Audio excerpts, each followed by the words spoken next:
Jadi mulai malam ini kita akan coba bikin semacam komsel tapi melalui Zoom. Komsel itu apa? Ya kelompok sel untuk kita belajar. Karena seringkali kita ini dipacu untuk bertumbuh secara rohani dan baca firman, doa dan sebagainya. Tapi seringkali kita ini nggak tahu gimana caranya, mana cara yang baik. Jadi, nah, saya tidak hanya akan apa, memberi instruksi, ayo baca firman, atau berdoa dan sebagainya, tapi tidak memberi petunjuk yang praktis. Itu kan nanti akan sia-sia saja.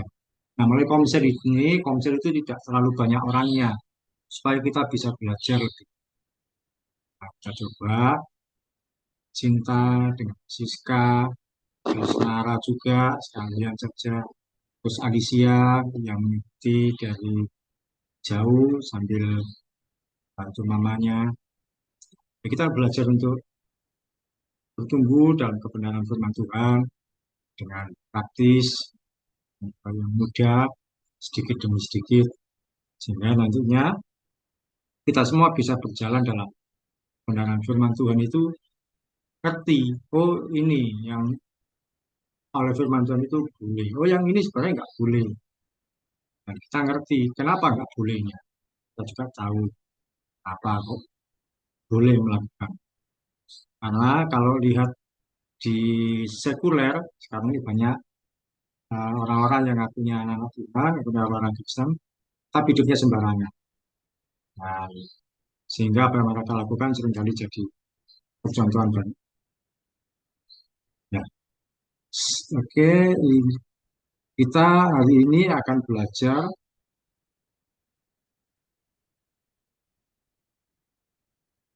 untuk tentang memahami firman Tuhan. Kita belajar untuk bagaimana kita itu bisa membaca firman Tuhan. Di firman Tuhan itu harus dibaca setiap hari. Tapi bagaimana supaya firman Tuhan itu tidak saja. Oke, sebelumnya kita berdoa dulu ya, supaya kita mengawalnya dengan baik, kita bersatu hati di dalam doa. Mari kita berdoa. Tuhan Yesus, kami mengucap syukur. Malam ini kami akan mengadakan konsel, belajar bersama, bertumbuh di dalam iman, bertumbuh dalam kebenaran firman Tuhan, sehingga apa yang kami pelajari ini bermanfaat bagi kehidupan kami sebagai pengikut Kristus. Sehingga kami berjalan dengan iman tidak akan sia-sia, berjalan dalam kebenaran firman Tuhan untuk sebagai penuntun langkah hidup kami. Dalam nama Tuhan Yesus kami berdoa dan mengucap syukur. Amin. Ya, eh, kita hari ini belajar untuk mengenal firman Tuhan. Karena seringkali ketika anak-anak muda, anak-anak yang mengaku anak-anak muda, anak-anak Tuhan, ditanya apakah membaca firman Tuhan setiap hari, ya itu seringkali jawabannya tidak. Karena juga nggak ngerti apa yang dibaca. Ketika tahu yang dibaca, nggak ngerti bagaimana seharusnya. Jadi nggak menangkap pesan Tuhan. Saya coba nge-share apa dari ini. Mana tadi? Oh, hilang.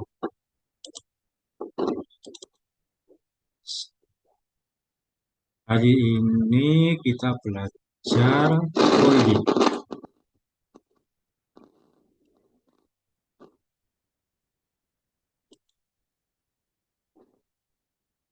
oke. Ini kelihatan ya? Saya nge-share ini kelihatan? Enggak, Belum, Mister. belum ya? Ya, bicara. Oh, belum muncul. Belum muncul.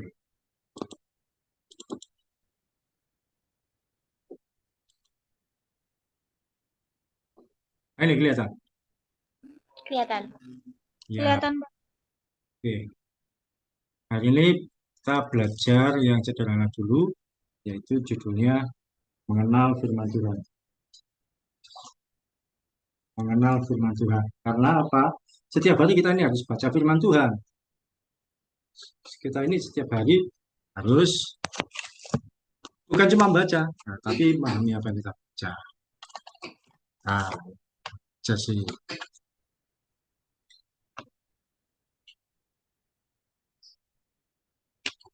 ya, coba saya akan bacakan dari yang saya share ini. Ya, baik. Dalam kehidupan sehari-hari, kita perlu dibekali dengan kebenaran firman Tuhan. Kebaca ya? Kebaca enggak? Kebaca ya, Sinta? Kekecilan, Pak. Kekecilan. Apa ya? Ya udah. Nah, gini. Iya, Pak. Seperti orang yang memerlukan makanan supaya tubuhnya kuat dan sehat, maka roh kita juga perlu sekali diisi dengan kebenaran firman Tuhan. Firman Tuhan ini diperlukan supaya roh kita kuat, iman kita tidak goyah dalam menghadapi berbagai permasalahan sehari-hari, dan jiwa kita tenang dalam menjalani kehidupan ini. Jadi, firman Tuhan ini perlu dibaca setiap hari, bukan cuma setiap minggu, setiap hari. Nah, berikut ini fungsi firman Tuhan dalam kehidupan sehari-hari. Coba, nah, kalau bisa kebaca, ya bicara. Siska bisa membacakan? Nah, nomor satu, penuntun langkah hidup kita. Ayatnya bisa buka ayat dari mana? Bisa buka ayat firman Tuhan?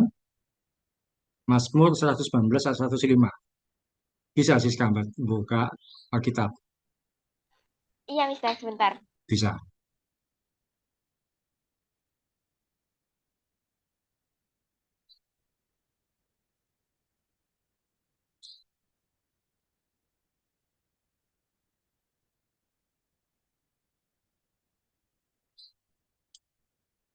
Oh, bisa. Ya, firman Tuhan fungsinya yang pertama adalah menuntun langkah hidup kita. Ya, sudah ketemu, Siska? Ini ayatnya bisa dibuat lagu biasanya. Oh, Siska menghilang karena harus buka Alkitabnya. Oke, saya buka dari internet. Sudah, Mister. Sudah, bisa. Oke, silakan dibaca. Sekiranya hidupku tentu untuk berpegang pada ketetapanmu. Beneran. 119 ayat 5 kan, Mister? 105. Oh, bentar. 105. Semoga ini gambarnya siapa? Mazmur 119 ayat 105. Mana screenshot itu? Berapa, Mister, Mazmur? 119 ayat 105. Oh,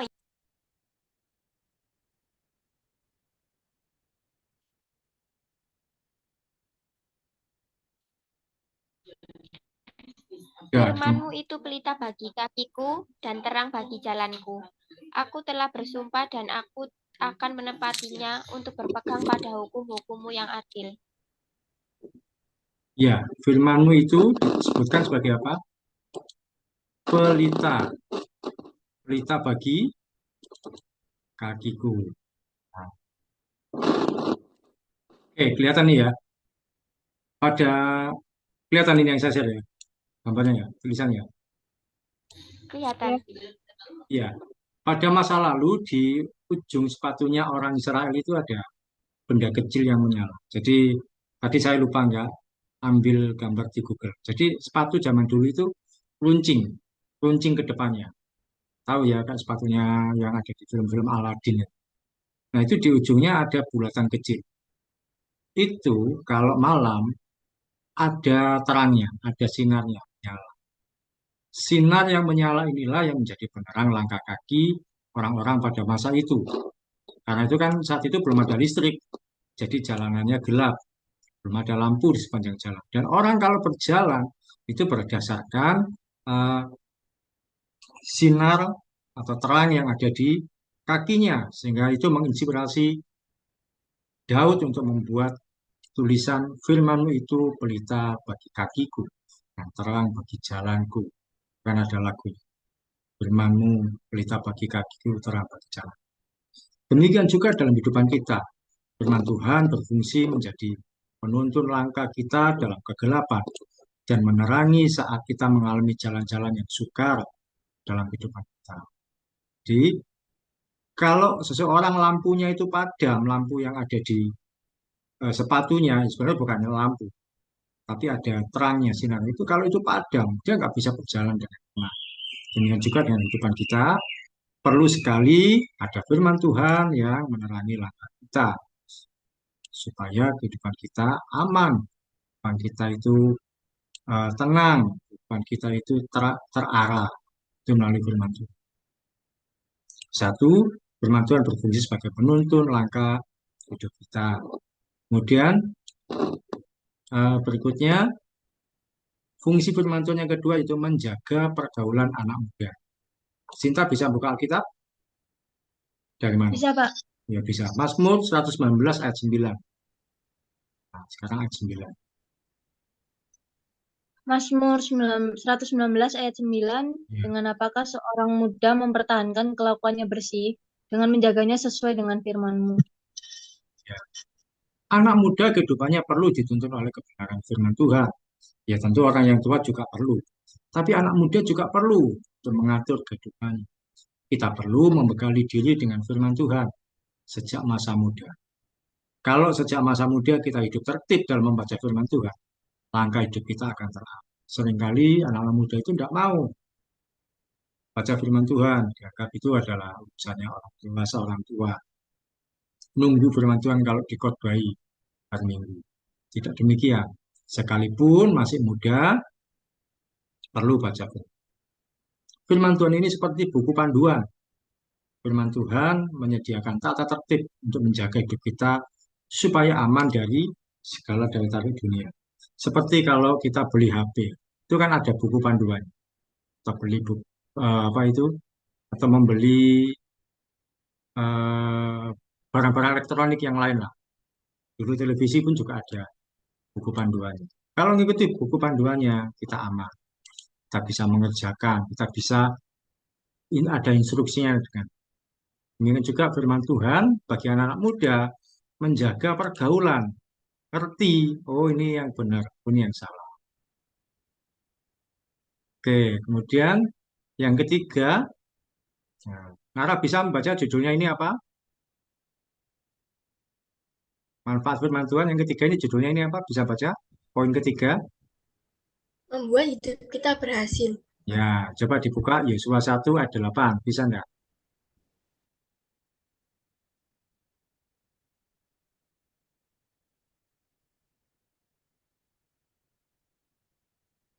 Yosua 1 ayat 8.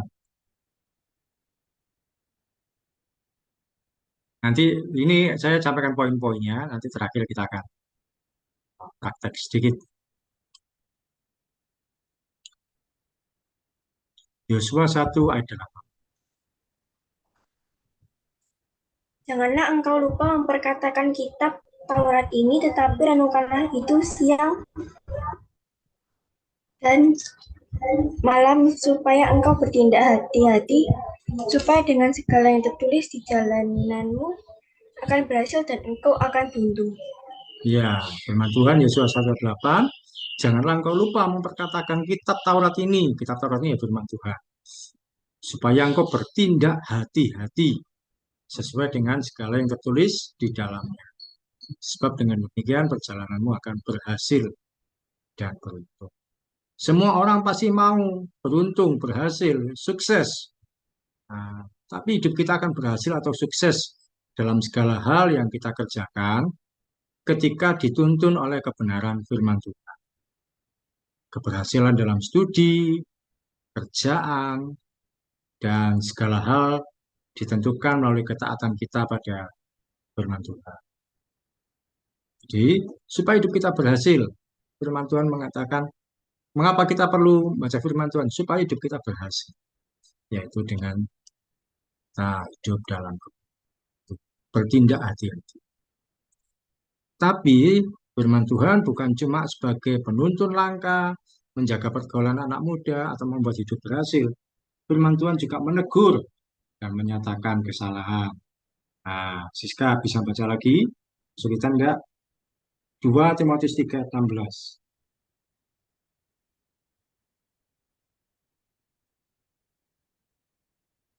2 Timotius 3 ayat 16.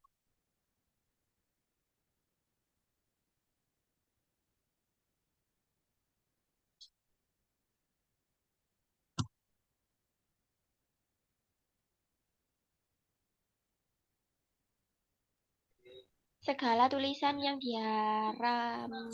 diilhamkan Allah, segala tulisan yang diilhamkan Allah memang bermanfaat untuk mengajar, untuk menyatakan kesalahan, untuk memperbaiki kelakuan, dan untuk mendidik orang dalam kebenaran. Nah, firman Tuhan itu untuk mengajar, tapi juga untuk menyatakan kesalahan. Jadi ditegur. Kita ini ditegur melalui firman Tuhan itu. Oh, ini salah. Oh, enggak boleh kalau mudah sakit hati, enggak boleh. Oh, kalau mencuri itu tidak. Dan juga untuk memperbaiki kelakuan. Diarahkan yang juga untuk mendidik orang dalam kebenaran. Jadi firman Tuhan itu menegur dan menyatakan kesalahan. Saya tuliskan di sini, firman Tuhan juga menegur dan menyatakan kesalahan sekaligus memperbaiki kelakuan kita seperti obat bagi orang yang sakit.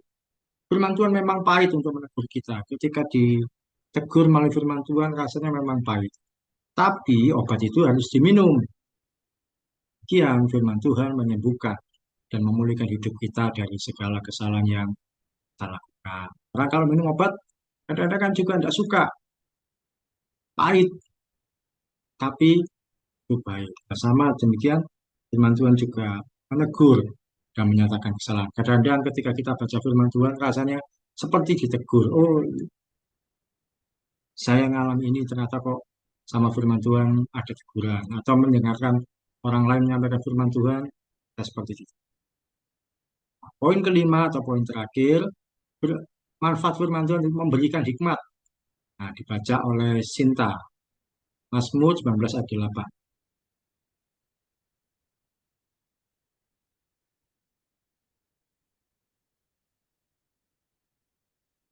Mazmur 19 ayat 8. 8 atau 9? 9, iya, ayat 8. Silakan. Mazmur 19 ayat 8. Cita Tuhan itu Oh, tepat sebentar. menyukai. Berarti yang ayat 7. Oh, 7 ya, Pak. Ya, atasnya. Taurat Tuhan itu sempurna, menyegarkan jiwa. Peraturan Tuhan itu teguh, memberikan hikmat kepada orang yang tak berpengalaman. Nah, firman Tuhan mampu memberikan hikmat. Hikmat itu apa? Pertimbangan yang benar dalam setiap keputusan yang kita ambil.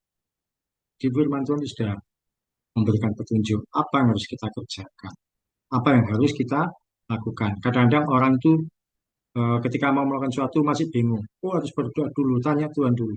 Kepada firman Tuhan sudah jelas. Yang itu tidak boleh, yang ini jangan dilakukan. Lakukan yang ini. Nah, itu firman Tuhan itu memberikan hikmat. Dalam hidup ini, saya tuliskan, ada banyak keputusan yang harus kita tentukan. Firman Tuhan memberikan hikmat untuk kita mempertimbangkan segala sesuatu. Dengan siapa kita berteman, siapa kita bergaul, siapa kita eh, melakukan sesuatu yang baik atau yang buruk. Ada 5 poin yang nanti saya bagikan juga, saya share. Yang sudah kita pelajari pada kali ini. Nah, prakteknya, kita akan coba baca firman Tuhan, tapi nggak cuma baca, tapi kita akan, yes, selain merenungkan juga kalian pahami dari yang dibaca itu apa yang dipelajari. Itu kita akan belajar untuk menangkap pesan Tuhan melalui bacaan firman Tuhan yang kita baca. Jadi kalau selama ini setiap hari mungkin di-share sama Siska, baca yang ini. Mungkin kita cuma baca saja, tidak apa-apa. Tapi mulai sekarang kita akan belajar untuk menemukan. Oh, melalui firman Tuhan ini saya diajarkan untuk apa? Dan tentu setiap kita akan berbeda. Misalkan melalui firman Tuhan ini saya diajarkan untuk mengasihi orang lain. Itu contoh. Tapi coba kita baca dari Lukas pasal 5 ayat 1 sampai 11. Kita gantian. Lukas 5. Ini cerita agak panjang, tapi nggak terlalu panjang. Ini cerita tentang Petrus menangkap ikan di Lukas 5. Sudah ketemu ya? Atau belum? Judulnya penjala ikan menjadi penjala manusia. Sudah ketemu? Cinta? Sudah, Pak. Siska sudah ketemu? Nara sudah? Sudah. Nah, saya baca mulai ayat 1, ayat 2-nya Nara, ayat 3 Sinta, 4 Siska. Terus nanti berputar seperti itu sampai ayat 11. Saya dulu, penjala ikan menjadi penjala manusia. Pada suatu kali, Yesus berdiri di pantai Danau Genesaret. Sedang orang banyak mengurumuni dia, hingga mendengarkan firman Allah. Nara ayat 2. Ia melihat dua perahu di tepi pantai. Nelayan-nelayannya telah turun dan sedang membasuh jalannya. 3 Sinta. Ia naik ke dalam salah satu perahu itu, yaitu perahu Simon, dan menyuruh dia supaya menolakkan perahunya sedikit jauh dari pantai. Lalu ia duduk dan mengajar orang banyak dari atas perahu. Ya, Siska. Setelah selesai berbicara, ia berkata kepada Simon, "Bertolaklah ke tempat yang dalam dan tebarkanlah jalanmu untuk menangkap ikan." Ayat 5. Simon menjawab, "Guru, setelah sepanjang malam kami bekerja keras. Kami tidak menangkap apa-apa. Tetapi karena engkau menyuruhnya, aku akan menebarkan jala juga." Ayat 6, Nara.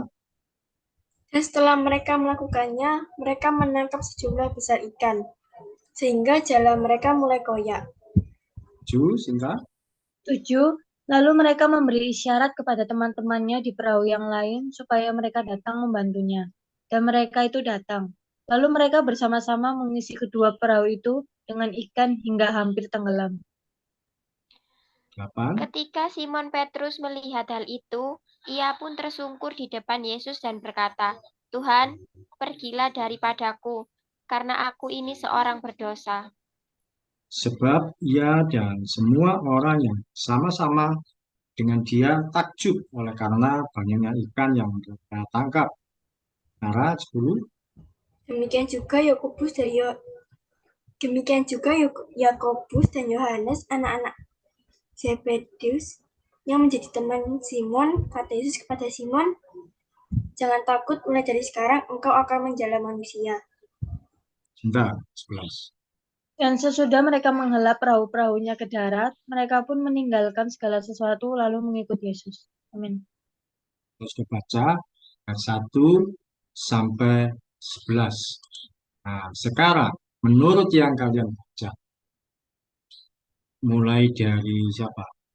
Kira-kira bacaan ini menurut yang kamu ketahui, yang kamu dapatkan, yang kalian dapatkan dari bacaan ini, itu tentang, itu kamu mendapatkan sesuatu tentang apa?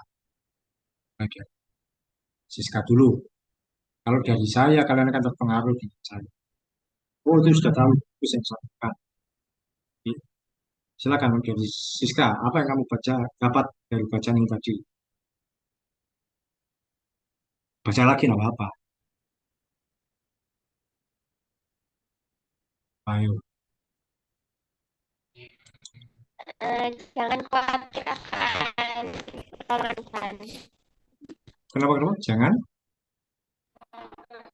Jangan khawatir akan pertolongan Tuhan.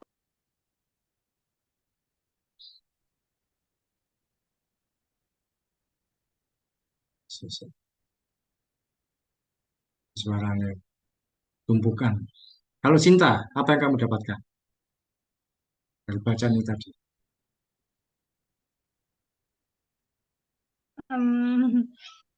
Tuhan memilih orang-orang yang tidak terduga, Pak. Tuhan memilih orang-orang yang tidak terduga, ya, yaitu yang dari nelayan-nelayan. Tuhan memilih orang-orang yang tidak terduga. Demikian juga Tuhan memilih saya untuk jadi pengikutnya. Seperti itu. Tidak apa-apa, bagus. Tuhan memilih orang yang tidak terduga. Kalau menurut Nara, apa yang didapatkan dari bacaan ini tadi? Yo, apa kira-kira?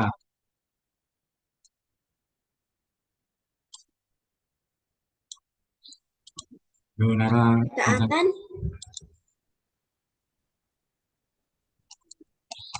kenapa? ketaatan. Oh, ketaatan.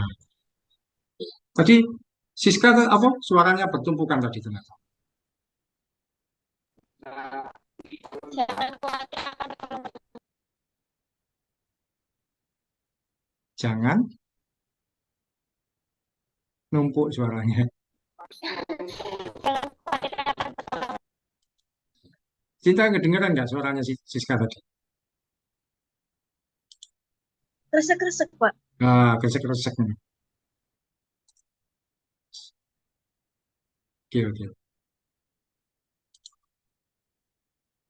Dari sini sudah bisa memahami cara untuk membaca firman Tuhan? Bisa ya? Bisa apa belum? Jadi dari firman Tuhan yang kita baca, kita itu belajar menemukan apa pesan Tuhan dalam kehidupan kita. Apa yang menjadi pesan Tuhan. Nah, melalui bacaan tadi, seperti yang Siska sampaikan, seperti yang Sinta juga bilang, Tuhan memilih orang-orang yang tidak terduga. Juga Nara tadi itu tentang ketaatan. Jika Tuhan Yesus meminta untuk menebarkan jala di sebelah kanan, ya diikuti. Pun sudah pasti jala itu sudah ditebak. Ada yang tanyakan sampai di sini?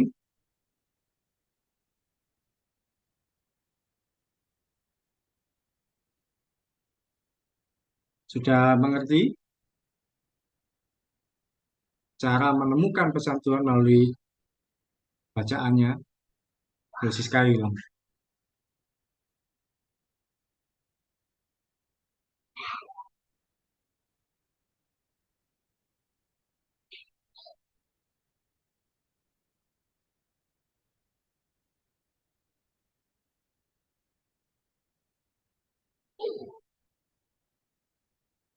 Ya, oke. Siskanya menghilang. Tahu kenapa? Jadi eh, kita belajar untuk menemukan pesan Tuhan melalui bacaan firman Tuhan yang kita baca setiap hari. Ketika kita bisa menemukan pesan Tuhan, kita membaca, kita merenungkan, oh tentang ini, firman Tuhan ini berbicara buat saya. Maka kita akan bisa mengerti dan memahami apa yang menjadi tuntunan Tuhan bagi kita. Lagi, Siska yang muncul.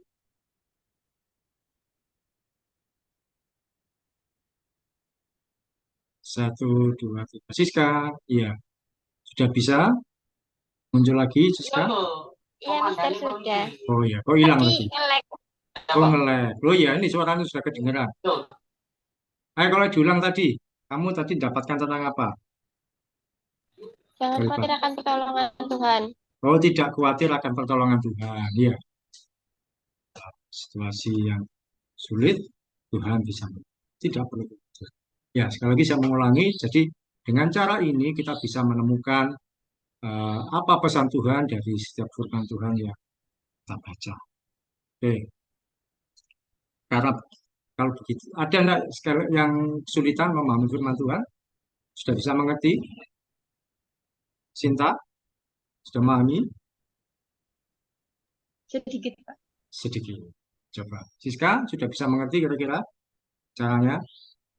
Dari firman Tuhan dibaca, oh ini tentang ini yang saya dapatkan. Sudah bisa? Iya. Ya, Oh, suaranya numpuk lagi. Nah, Nara juga nanti akan belajar. Nah, karena itu supaya mempermudah, eh, gini saja, supaya semua kita juga tertib baca firman Tuhan dan mendapatkan, tentu pesan itu berbeda, tapi supaya kita belajar menangkap pesan itu, kita akan kita jadikan satu grup yang kemarin itu Cinta keluar aja enggak apa-apa, ya, karena mungkin di situ kurang maksimal. Nah, kita akan grup tersendiri. Apa Siska banyak grup enggak apa-apa. Grupnya Siska ada berapa? 27 ya. Nah, kita di sini tapi apa? Sharing firman Tuhannya tetap. Siska tetap menyampaikan bacaan yang disampaikan seperti biasanya, tapi di grup kita nanti tidak hanya sekedar baca firman. Nah, Nara pun juga belajar baca firman Tuhan juga nanti setiap pagi, atau setiap hari, atau pas pulang sekolah.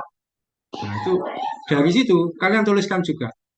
Jadi bukan cuma sudah baca, tapi melalui firman Tuhan ini mengajarkan saya tentang, atau tadi misalkan Cinta menuliskan, Tuhan, saya mendapatkan pesan Tuhan memilih orang-orang yang tidak seperti itu. Jadi kita belajar setiap hari dari bacaan firman Tuhannya dalam menemukan, menuliskan pesan apa dari firman Tuhan tersebut. Saya juga coba untuk menuliskan, tapi ya saya harap kalian tidak terpengaruh dari apa yang saya sampaikan. Kita coba sehingga firman Tuhan ini berbicara setiap hari untuk kita, kita ngerti setiap hari apa yang jadi pesan Tuhan itu. Kalian jangan sungkan dengan saya, karena bagaimanapun juga ini bagian untuk kita bertumbuh dalam kebenaran. Ya, gimana? Siap? Jadi misalkan Cinta ketika sudah baca firman Tuhan, oh tentang ini, kita tuliskan di grup itu. Jadi supaya firman Tuhan ini tidak menghilang, tidak menguap begitu saja. Tapi oh firman Tuhan ini mengajarkan saya pertolongan Tuhan. Jangan khawatir tentang pertolongan Tuhan. Atau seperti Nara, firman Tuhan ini berbicara mengenai ketaatan saya. Oke, kita coba besok ya. Sepagi. Cinta biasanya firman Tuhannya yang di share Siska itu langsung dibaca atau pas sorenya atau pas apa? Kalau sempat paginya sih, Pak. Kalau enggak di monitor biasanya. Oh, di monitor jam baca. Oh iyalah kan Iya. di gonceng. Tapi coba setelah situasi sudah tenang, mungkin sudah pas keadaan longgar, tuliskan sebentar aja. Ini tentang apa? Ya. Dan setiap kita tentunya pasti berbeda yang kita dapatkan.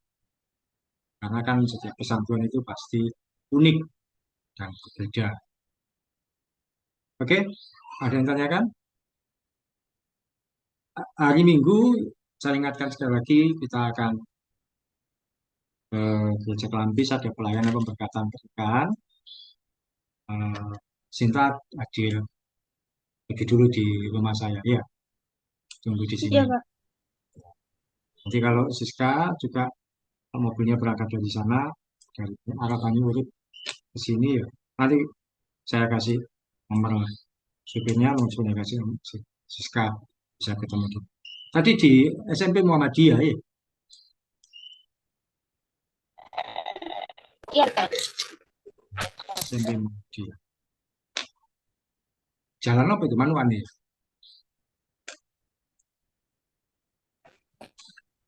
Mas Manuan. Oh, ya, besok kita janjian lagi. Kita selesaikan sampai di sini, tidak terlalu lama, tapi saya harapkan setiap Jumat kita meluangkan waktu ya nggak sampai 1 jam. Kita akan mengadakan seperti ini dengan topik yang berbeda untuk belajar. Iya, untuk kali ini, ya itu tadi prakteknya itu tadi. Kita coba mulai besok pagi. Kita akan tutup di dalam doa. Sementara yang berdoa siapa? Sinta bisa berdoa ya. Oke, kita tutup dalam doa. Di Kak Sinta.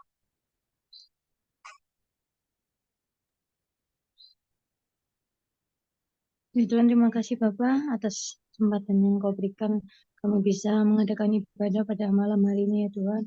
Tuhan kiranya Engkau berkati Pak Oki yang sudah menyampaikan firman Tuhan, juga berkati kami semua ya Bapak. Sebentar lagi kami mungkin mau beristirahat. Kiranya Romo yang melindungi kami Bapak agar besok pagi bisa bangun tanpa kurang suatu apa-apa. Terima kasih Tuhan, hanya di dalam nama-Mu kami sudah berdoa dan mengucap syukur. Haleluya, amin. Oke, terima kasih kesempatannya. Sampai jumpa Bapak. Betul tak? Lu hilang cinta. Bentar. Oke, terima kasih. Sampai jumpa. Silakan meninggalkan ruangan. Terima kasih.